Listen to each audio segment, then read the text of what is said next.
Hey guys, and welcome back to another YouTube video. In this video, we're going through the West Coast vs Essendon game, in which Essendon just got over the line 77-71, just because they had more shots in the end. 11 goals each and 5 behinds to 11 behind, so Essendon get the job done over a very, very spirited Eagles side, in which Elliot Yeo got injured, which kind of stinks up everything. I mean, doesn't help at all for anyone that has him, or most people that have him, as he finally broke down. But yeah, he was really helping in Supercoach, as my rank continues to tumble in that.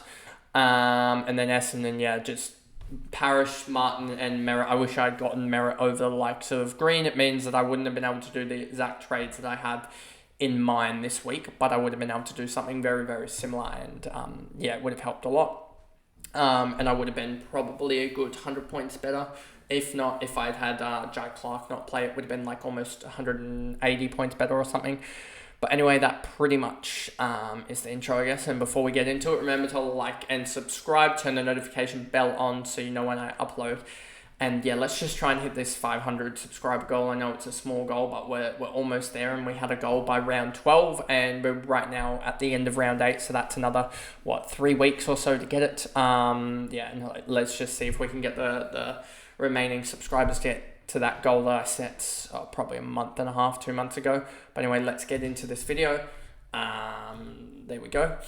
So Tim Kelly did nothing in the first half, and then decided in the second half to put out a 70-point second half with, 1, 2, 3, 4, 5, 6, 7, 8, 9, 10, 11, 12, 13, 14, 15, 16, 17, 18, 19, 20, 21 disposals. Second half was absolutely huge and instrumental in the comeback that West Coast had. The almost comeback that they had. Duggan, 98. He's been pretty consistent with his role being pretty good.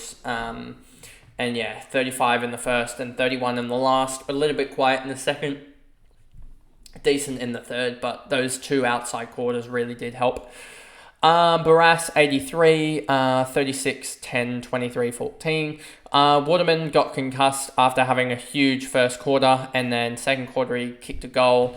And then in the third, he also didn't do much. And then the last, he also kicked one. Third, he would have kicked one, but was it the third, or was it was it the third? Where was this this mark that he had, and then it got taken away? Where is this mark? He had a mark, and then it got taken away. It was probably this last one here. Yeah, Cripps is dumb. That could have basically drawn them the game if he kicked that, but now he's out for a game with concussion. Bailey Williams, 81. Jake, the other Williams, he got 2 goals, was it? Or 3? 1, 2, 3 goals for him. So that was a huge effort from him, and yeah, he ended up on a 76. Let me just check to the show here. Yeah, is it Jack Williams. I had him last year and should have known his name. Witherden, 73. Cripps, 67, but the dumb free kick in the 18, yeah, there it is. That shows, yeah, that dumb reversal when it was a set shot for Waterman. McGovern, 64. Elliot Yeo injured on a 62. He's probably, I think he's a definite trade out, which sucks because he was really, really good beforehand. And yeah, we'll see the timeline when that comes up on Tuesday, but that sucks. Cole, 57. Jimby and Reed, both 55. Jimby had a pretty good third, but yeah, I just don't know what to think of Jimby, because he really should be that sort of in and under player. But they've got that in Reed and also Elliot Yeo, so I'd need to look at the CBAs, but I don't think he's necessarily getting the perfect role, to be honest with you. And it's just interesting that we see that, and I think he is one of those people that is primed for that third year breakout. I know that we always say it quite a lot, but I think he's going to be averaging around that 50 or so marker going into the season here, end of the season, and I think he could easily jump out here. If I just go to my stats here and just see what was his CBAs. CBAs for Jimby had 10 out of the, 10 out of the 26 or something like that. So yeah, he was down at 35% CBAs or whatever. No, probably 40% CBAs. Yeah, just shy of 40%, 38% CBAs. So yeah, he really doesn't get the best role, and will be interesting because he's averaging, yeah, you can see here, that's probably an average of roughly like 59, 58. Can he get a plus 25, plus 30 on that and go up to like a 90 average next year? He could, if he gets his sort of tackling in order, because he's starting to get those 15 disposal efforts. And we've seen Rao on the back of, I think Rao's averaging like 22 disposals a game. Let me just double check that. I'm pretty sure he's averaging around that Rao, and he's just getting the massive tackles, and that's the reason why he's up there. Rao is averaging, 1 second here, Rao's averaging 24 disposals and 8 tackles a game. I think that Jimby can do probably 18 and 6 a game, and that would get him probably upwards of, what's Jimby even averaging in general? He's probably averaging around that marker anyway. But yeah, I think that Jimby can sort of step it up, and it'll be interesting to see if he does next year step it up. What's his profile? He's averaging 15 and 4, 15 disposals, 4 tackles a game. I think he can lift that to sort of 18 and 6 or 18 and 7, and that'll be the big lift. That'll get him probably upwards of 20 to 25 points gained, and I think that'll be where he really does gain, as he's averaging 59 fantasy points. And so I think 2 or 3 tackles gained and 2 or 3 disposals, that's where you start to get that 20 plus, that you start to look into that that potential value pick next year. But also, as you've probably seen with my Twitter here, if we just go to profile here, this one here, you can sort of see this is already starting to fill out here. And yes, Sicily did actually survive, and we'll go through that game, I think, today, in one of the later videos. But you can already see 1, 2, 3, 4, 5, 6, 7, 8, 9 guys already that are potential massive discount value already. And I think that will only grow. We usually have about 12 or 13, and I wouldn't be surprised if most people do have, you usually do have an injured player. A lot of the time you do have a guy coming off an ACL. I know that this year most of us had Zach Williams. Next year we're all going to probably have Bazza Smith, just because Bazza Smith at, if I just go here, AFL Fantasy, give me this, you might see my teams, but Smith here, we'll see here, 1 second. I know that no one owns him for obvious sake as he's out. He has 83, and are they going to count, you know what they're going to have to do? They're going to have to count that, I think they're going to have to count this 83 season, aren't they? Because that's technically his last full season above 10 games. And an 83 with a 10% discount, a 30% discount. If they do what I think they have to do by their things, he's going to be priced so cheap. He's going to be priced at, I believe, $525k. And we saw what he did in 2022. 2022 went nuts to start.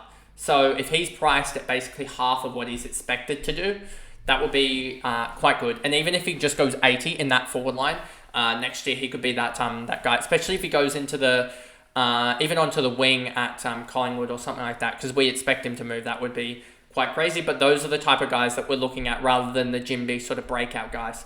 So I have gone massively off track, but that's sort of what I'm already looking at as my rank is sort of stuffed. Reed's done pretty well. At 55 here, he's going to step it back up again. Hoff, Petrocelli, Jarling, Chesser, Sheed, Rotham, Edwards, Long, Ryan, Johnson. Parrish, 147, huge in the first 3, and even in the last, he got a 38. He was on fire. And yeah, a massive game for him. You can just see in red time, he was really, really good in red time. Nick Martin, a 119, huge in the last quarter to get that, huge for Supercoach as well. Merritt, a 110, he did pretty well as well. Probably could have gone larger as well with a 20 last quarter, but a 110 from him was huge. He just keeps on turning it out, and he would have been the player to grab to start the year. Xavier Dersma, 94. These wingers sort of have these games, and I think he had a good one last week, but he will have a 40 or a 60 in him in a couple of weeks' time, so don't grab him. Kelly, Mackay, Goldstein, McGrath. McGrath's starting to settle back down into sort of that. It may be one of his better years this year where he goes like 88, 89, but yeah, I think he's going to have some more 70s in him. Langford, Perkins, Durham, Wright, Laverde, Heppel, Redmond. I was thinking about. He's been really poor this year, so he might even be one as well that could be extreme value in the 70s. But maybe that's just Essendon changing their game style a little bit. So he's been one that I've been sort of surprised how poor he's been, and he's been dropping a lot of cash. Like, he's 705 at the moment, but he's gonna drop even more, I would expect. Caldwell as well, injured. That kind of sucks. I think it was a tight calf, or was it an injury? So yeah, I'm gonna have to double check that. But yeah, Caldwell out injured doesn't help those that have him, which could be a little bit annoying. Let me just check the. As I did speak him up, and then I didn't actually go for him in the end. Let me just see with Caldwell, what do they say when they? Because they usually Essendon are one that usually say why they subbed the guy out. Let me see. Good morning. Nope. Come on, give me the. Where is it? No.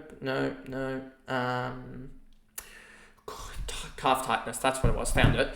So yeah, that doesn't sound as bad as the like Elliot one, etc. And all the other ones from Brisbane. They've copped, I think, 5 ACLs. Brisbane, in 5 out of their starting 22 are gone in ACLs. So yeah, that kind of sucks for them. Especially as they're gonna be they're still a pretty good side even with 5 guys out.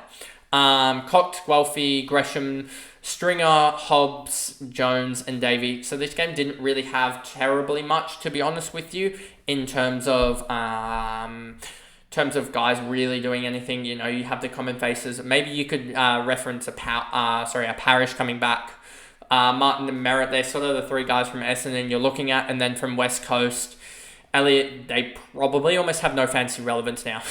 Honestly, if Elliot goes out for a long time, I mean, Harley Reid, yes. But then again, Harley Reid, what's his top score for the year? I'm just going to check this here. Is it an 80 or a 90 from Harley Reid? Harley Reid's averaging 64. He just had those couple of big spike games of 78, 81, and 80. So I'm not going to say jump off of him now, because I still feel like he's going to have more cash to make with a 44 break even. And I still think with Collingwood coming up, then he's got Collingwood at Marvel Stadium. That's an interesting one.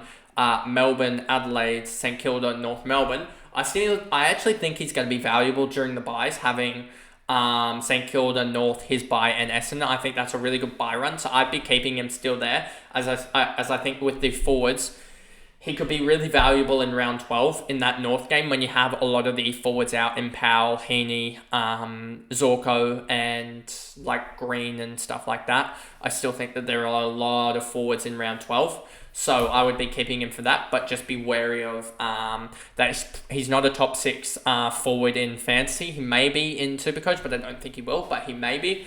But yeah, just keep in mind in that he's probably going to be valuable during the buys. But other than that, that is the video, and I'll see you guys in the next one. Bye, guys.